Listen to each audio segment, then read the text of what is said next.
Hello বাচ্চা কাচ্চারা, কি অবস্থা সবার? এতক্ষণ আমরা তম পদ নির্ণয়ের ফর্মুলা এবং পদ নির্ণয় সংক্রান্ত গাণিতিক সমস্যা পর্ব 1 দেখছিলাম। এখন আমরা দেখব পর্ব 2। এই পর্বে তম পদ নির্ণয় সংক্রান্ত গাণিতিক সমস্যা সকল কিছু কভার করব। তো তোমরা অবশ্যই ভিডিওটা শেষ পর্যন্ত দেখবা মনোযোগ সহকারে। এখন দেখো, আমাদের এখানে একটা প্রবলেম দেওয়া আছে। প্রবলেমটা কি বলতেছে? যে একটা ধারা দেওয়া আছে, ধারাটির 8তম পদ কত? তাহলে কি হবে বলতো? আমরা জানি যে আমার যদি কোনো একটা ধারা দেওয়া থাকে, ধারাটা যদি সমান্তর ধারা হয়, তাহলে n ট্রাম কত হবে? a plus n minus 1 into D. তাহলে আমাকে বলো তো ভাইয়া, যে ধারাটা আমার দেওয়া আছে, এখানে আমাদের প্রথম পদ কত? প্রথম পদ a করলো কত? এই যে 1 না, 1। আর সাধারণত ডি কত? দ্বিতীয় পদ, দ্বিতীয় পদ মাইনাস প্রথম পদ, মাইনাস প্রথম পদ। তাহলে তো আমরা সাধারণ অন্তরটা পাবো। তাহলে দেখো, এখানে দ্বিতীয় পদ কত আছে? 3, আর প্রথম পদ আছে 1। তাহলে কত হবে? 3 মাইনাস 1 ইকুয়াল টু 2। এন এর মান কত হবে? এন এর মানটা হচ্ছে আর। তাহলে আমরা বলতে পারি না এখানে যে আর তম পদ কত হবে? আর টার্ম হচ্ছে এ এর মান কত? 1। আচ্ছা, আমি 1টা পরে লিখি, এ প্লাস আর মাইনাস 1 ইন্টু ডি। তাহলে এ এর মান হচ্ছে আমার 1 প্লাস আর মাইনাস 1, ডি এর মান হচ্ছে 2। তাহলে আমরা দুইটা যদি গুণ করি, তাহলে আমরা লিখতে পারি 1 প্লাস 2 আর মাইনাস 2, তো 2 আর মাইনাস 1। এটাই হচ্ছে আমাদের আরতম পদ। এখন আমাদের আরো একটা অঙ্ক আছে, এই অঙ্কটা দেখো। অঙ্কটা হচ্ছে 3 প্লাস 7 প্লাস 11 ধারাটির কোন পদ 399? এখানে আমার পদ বানানটা ভুল আছে, এখানে আমাদের দ হবে। কোন পদ 399? দেখো, আমার কিন্তু বলে দিচ্ছে, আমরা কিন্তু আগে কি করেছিলাম, আগে আমাদের তম পদের মানটা বের করতে বলেছে। আগের অঙ্কগুলোতে আমাদের এন এর মানটা দেওয়া ছিল, এন এর মানটা আমাকে দেওয়া ছিল, বাট এই অঙ্কতে আমাকে এন এর মানটাই বের করতে বলছে, এন এর মানটাই আমাকে বের করতে বলছে। তাহলে দেখো তো, এই অঙ্ক আমার কি কি দেওয়া আছে? প্রথম পদ দেওয়া আছে এ ইকাল টু 3, সাধারণ অন্তর দ্বিতীয় পদ থেকে প্রথম পদ বাদ, মানে 7 মাইনাস 3 কত হবে? 4 হবে। আর তম টার্ম কত দেওয়া আছে? 399। বোঝা গেছে? এখান থেকে আমাকে এর মানটা নির্ণয় করতে হবে। তাহলে আমরা কি জানি, এটা যদি লিখি যে তম পদ বা টার্ম ইকুয়াল টু এ, আচ্ছা এটা পরে লিখি, কত হবে? 399। তাহলে আমরা কি জানি, তম পদ কত? A plus n minus 1 into d equal to হবে 399। এর মানটা কত? 3 প্লাস n এর মানটা তো আমাকে বের করা লাগবে, n কে আমরা রেখে দিলাম, আর ডি এর মানটা হচ্ছে আমাদের 4। তাহলে কত হবে? 399। 4টা গুণ গুণ দিয়ে দাও, কত হবে? 3 plus 4n minus 4 equal to 399। Calculation করলে আমাদের দাঁড়ায় 4n 3 মাইনাস 4 মানে মাইনাস 1, ওপাশে গেলে কত হবে? প্লাস 1 হয়ে যাবে। তাই 399 প্লাস 1 ইকুয়াল টু কত হবে? 400। তাহলে এনটাকে রাখো, তাহলে 4টা পাশে গিয়ে আমার ভাগ হয়ে যাবে, তাহলে আমরা মান পাবো 100। এন ইকুয়াল টু লেখা যায় 100। তাহলে আমরা এন এর মানটা পেয়ে গেছি না? এটাই হচ্ছে আমাদের অ্যান্সার। তা দেখো, আমার প্রশ্নে বলেছিল যে কোন পদ, মানে কততম পদ, কততম পদের মান হবে 399। তাহলে আমাদের কিন্তু 399 যে পদটা হবে, সেই পদটা দেওয়া আছে, বাট এটা কততম পদ সেটা কিন্তু আমাদের দেওয়া নাই। এই যে কততম পদ কি হবে, এন এর মানটা বের করছি আমরা কত? 100তম পদ। তো আমরা এখানে বলতেই পারি যে 100তম পদ হচ্ছে আমাদের 399। এই ধারার 100তম পদ 399। অঙ্কটা খুব ইন্টারেস্টিং ছিল, তোমরা অবশ্যই অঙ্কটা বুঝতে পারছো। এখানে আমাদের আরো একটা প্রবলেম দেওয়া আছে, প্রবলেমটা অনেক ইন্টারেস্টিং। আমাকে একটা ধারা দেওয়া আছে, ধারাটা হচ্ছে লগ জাতীয়, ধারাটি সাধারণ অন্তর নির্ণয় করতে বলছে। আমরা সাধারণ অন্তর কিভাবে নির্ণয় করি ভাইয়া? ডি ইকুয়াল টু দ্বিতীয় পদ, দ্বিতীয় পদ মাইনাস প্রথম পদ, তাই না? প্রথম পদ। এখন দেখো তো আমাদের যে ধারাটা দেওয়া আছে, এই ধারাটা সমান্তর ধারা না গুণোত্তর ধারা কেমনে বুঝবো?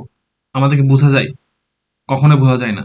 তুমি এখন বলতে পারো যে ভাইয়া যেহেতু আমার লগের মাঝে 3, 9, 27, 81 আছে, তাহলে আমি এই ধারাটাকে এভাবে লিখতে পারি যে log 3 1 plus log 3 2 plus log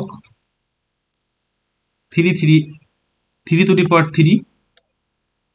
plus log 3 plus dot dot dot, এভাবে লেখা যায় তো নাকি? এখন দেখো তো আমরা কিন্তু লগের একটা ফর্মুলা জানি। সে ফর্মুলাটা কিরকম, যে যদি আমাদের লগের পরে ধরো লগের বেজ হচ্ছে এম, পাওয়ার হচ্ছে আর, যদি কোনো কিছুর পাওয়ার থাকে উপরে, এই পাওয়ারটা কিন্তু আমাদের সামনে চলে আসে। সামনে এসে আমরা লিখতে পারি যে আর ইন্টু লগ এম। এটা কিন্তু আমাদের একটা লগের ধর্ম বা সূত্র বলতে পারো। ওকে, তাহলে এখানে দেখো যে লগের পরে পাওয়ার আমার কি আছে, 1 আছে না, 2 আছে, 3 আছে, 4 আছে, আর বেস তো 3 আমাদের আছে। তো আমার পাওয়ারটা সামনে নিয়ে এলে কি হবে, 1 log 3 plus 2 log 3 plus 3 log 3 plus 4 log 3 plus dot dot dot dot dot.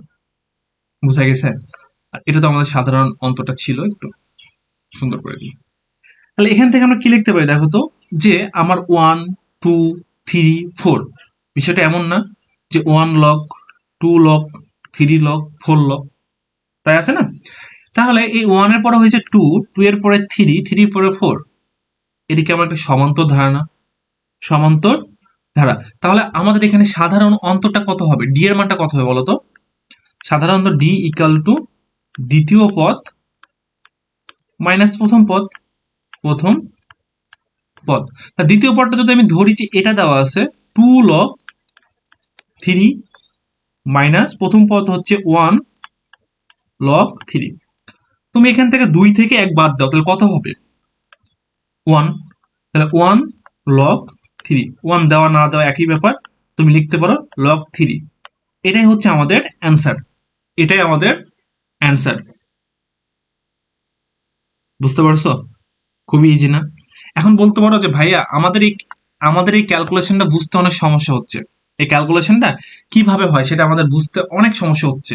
তাহলে তুমি কি করতে পারো দেখো, এখান থেকে আমরা কি কমন নিতে পারি, লগ 3টাকে কমন নিতে পারি না, লগ 3 কমন নিলাম, তাহলে কি থাকবে 2 মাইনাস 1, তাহলে 2 থেকে 1 বাদ দিলে কি থাকে, 1 না, 1। ঠিক আছে, তো এই 1 এর সাথে কোনো কিছু গুণ করা মানে কি হবে, ওটাই থাকবে, এটাই অ্যান্সার। ক্লিয়ার? ওকে, তো নেক্সটে দেখি আমাদের কি আছে। নেক্সটে আমাদের আরো একটা ইন্টারেস্টিং অঙ্ক দেওয়া আছে। কি বলেছে এখানে, একটি সমান্তর ধারার প্রথম পদ 5, সাধারণ অন্তর হচ্ছে 7 হলে, এখানে আমাদের 3টা কোশ্চেন দেওয়া আছে। কি বলেছে যে প্রথমটা হচ্ছে প্রথম 6টি পদ নির্ণয় করো, 22তম পদ কত হবে সেটা নির্ণয় করতে বলছে, এবং 2p প্লাস 1তম পদ কত হবে সেটা আমাদের নির্ণয় করতে বলছে। তো দেখো এখানে দ হবে, আমাদের এখানে প্রথম পদ দেওয়া আছে a ইকুয়াল টু 5, তাই না, এবং d এর মান দেওয়া আছে 7। তাহলে আমরা বলো তো ভাইয়া, আমি যদি লিখি প্রথম পদ হচ্ছে আমার 5, এই 5 এর সাথে প্রথম পদের সাথে যদি আমি d যোগ করি তাহলে কি আমরা দ্বিতীয় পদ পাবো না?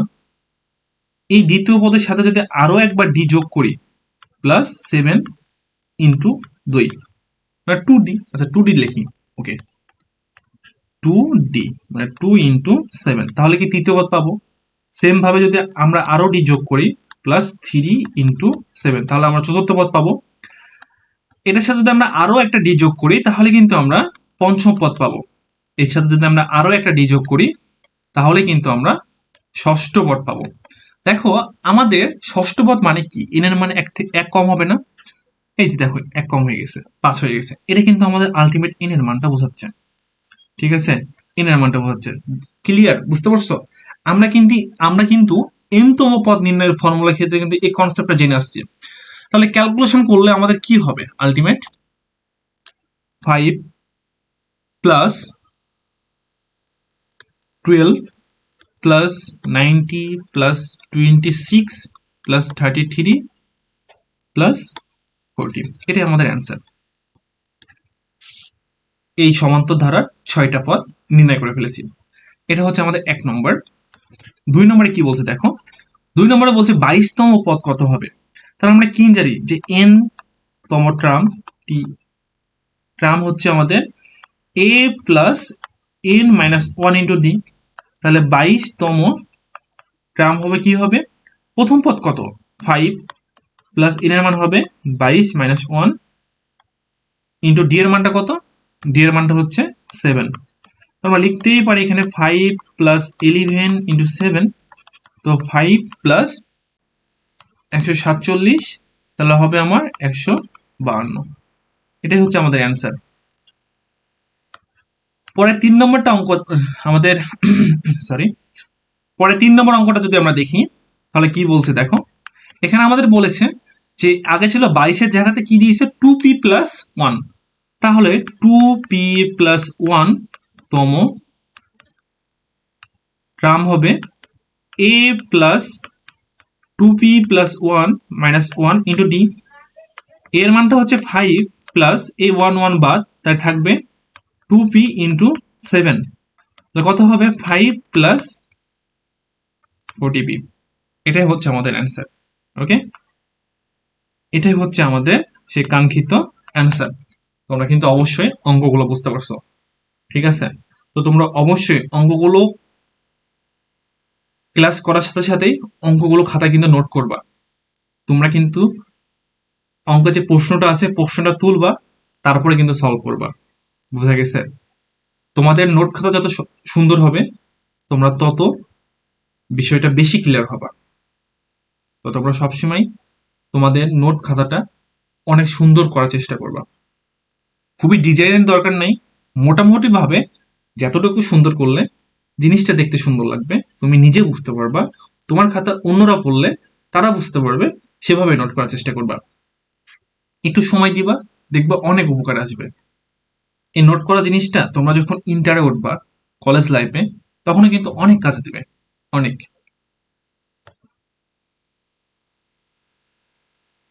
আজকের এই পদ নির্ণয় সংক্রান্ত গাণিতিক সমস্যার এটা হচ্ছে আমাদের লাস্ট অঙ্ক। অঙ্কটা খুবই ইন্টারেস্টিং। চলো দেখি কি বলছে অঙ্কের মধ্যে। একটি সমান্তর ধারা আমাকে বলে দিয়েছে প্রথম 9 পদের 9 গুণ এবং 13তম পদের 13 গুণের সমান। তার মানে দুইটা শর্ত দেওয়া আছে। আমার এখানে 9তম পদ কত যত হবে, এটা 9 গুণ, এবং 13তম পদ যেটা হবে তার 13 গুণ যদি আমরা করি, তাহলে কিন্তু এই দুইটা কি হবে, সমান লিখতে পারবো। শর্তটা বুঝতে পারছো? ধারাটির 22তম পদ কত হবে সেটা আমাদের নির্ণয় করতে বলছে। ধারাটির 22তম পদ কত হবে সেটা আমাদেরকে নির্ণয় করতে বলছে।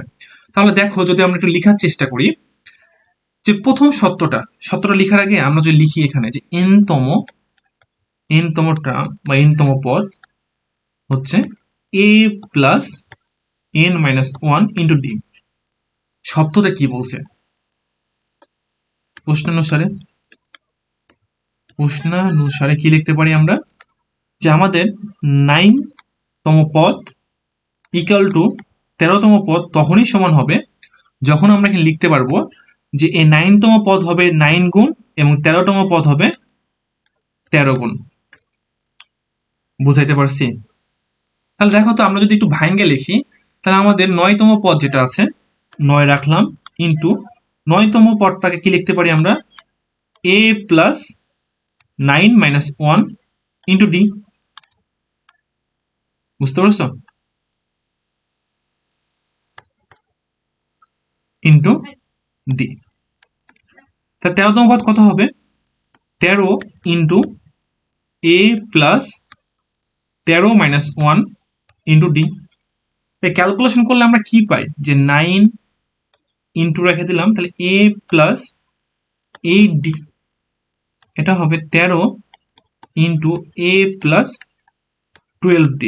ওকে, 9a plus 72d 13a plus 156d। এখানে আমরা ক্যালকুলেশন করে লিখতে পারি যে 4a equal to minus 84d। তাহলে এখান থেকে লেখা যায় যে a plus 21d equal to 0। এটা কিন্তু আমরা একটা সত্য পাইছি বা মান পাই, যে তুমি যেটাই বলো না কেন। এখন আমাদের বের করতে বলেছে কি ভাই? বের করতে বলেছে 22তম পদ কত হবে। তা আমরা জানি যে 22তম পদ হচ্ছে a প্লাস 22 মাইনাস 1d। তাহলে a প্লাস 22 মাইনাস 1 মানে 21 ইন্টু d। তাহলে দেখো তো এই a প্লাস 21d এটা মান কত পাইছি? 0 পাইছি না? মানটা বসাই দেবা, তাহলে কত হবে আলটিমেট? মানটা হবে আমাদের 0। দেখছো, অঙ্কটা কিন্তু খুবই ইজি এবং ইন্টারেস্টিং ছিল। তোমরা যদি ক্লাসটা মনোযোগ সহকারে দেখে থাকো তাহলে কিন্তু তোমাদের কাছে অঙ্কটা একেবারেই পানির মতো সোজা হয়ে যাবে। অঙ্কটা কিন্তু খুবই গুরুত্বপূর্ণ। এখন এনতম পদ নির্ণয় সংক্রান্ত আমরা কিন্তু সকল অঙ্ক শেষ করে ফেলেছি। আমাদের কিন্তু আর অঙ্ক নাই। তোমাদের কাজ হচ্ছে তোমরা এই অঙ্কগুলো বা এই ক্লাসে যে প্রবলেমগুলো দেখাইছি সেগুলো নোট করবা সুন্দর করে। নোট করার পরে তোমাদের বইয়ে দেখবা আরো কিছু প্রবলেম আছে এন পদ নির্ণয় সংক্রান্ত যেসব গাণিতিক সমস্যা আছে ওগুলো তোমরা খাতায় নিজের দায়িত্ব সহকারে করে ফেলবা। এবং তোমরা যদি চাও তাহলে তোমাদের এটা থাকবে আজকের বাড়ির কাজ। এই বাড়ির কাজটা করে তোমরা কিন্তু কমেন্টে অবশ্যই সাবমিট করতে পারো। ওকে, আর তোমাদের জন্য একটা কথা বলে রাখি, তোমাদের জন্য আমাদের একটা ফেসবুক পেজ আছে, Nazmul math club, NMC. Nazmul math club. তো আমরা চেষ্টা করব এই নামে একটা ফেসবুক গ্রুপ খোলার। তোমরা কিন্তু গ্রুপও এই বাড়ির কাজগুলো পোস্ট করতে পারো, ফেসবুক গ্রুপ। ওকে, তো অবশ্যই দেখা হবে তোমাদের সাথে নেক্সট ভিডিওতে। আল্লাহ হাফিজ।